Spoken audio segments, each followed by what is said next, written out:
London is growing. We're growing from just over 8 million people now to somewhere around 10 million by 2031. And we need to accommodate people in a denser London rather than spreading out in suburbs across the home counties.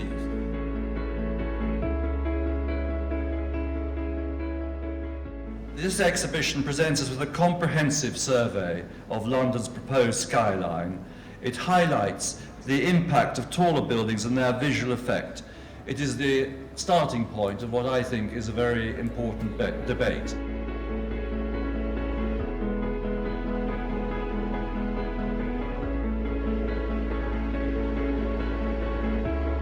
My personal view is that London skyline in the past has been rather drab in compared to some of the other cities around the world.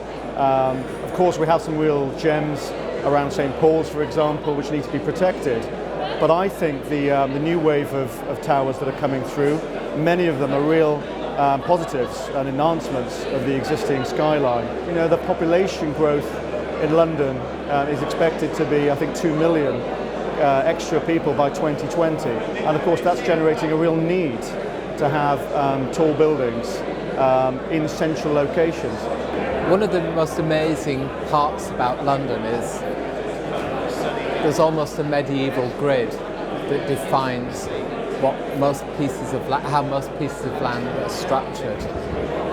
I think if you could find a way in which you could create something that could be nowhere else other than here, in this particular site, that inextricably links that tall building to its setting, not necessarily only at the local level, but at metropolitan level. I think it's hugely helpful that the NLA have done a poll of Londoners, which shows that most Londoners think those tall buildings have made a positive contribution to the skyline, and most Londoners think they are being well planned. And I think London has a hugely exciting skyline.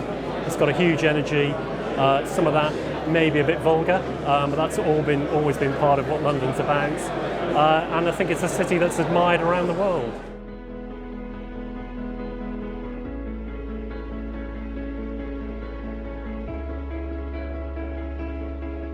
I think London, because of the quality of its architecture, it always punches above its weight.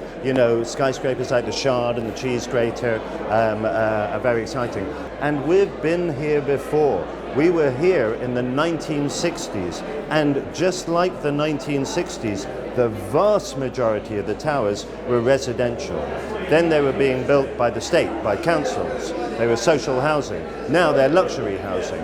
But I think it's very interesting that there's those parallels, and it also raises the question of how many of these towers will be built if the property bubble bursts. It's changing much too quickly, and unfortunately the quality of the buildings that are going up is really not as good as it should be, particularly in central London. One would hope for much more stringent guidelines and restrictions.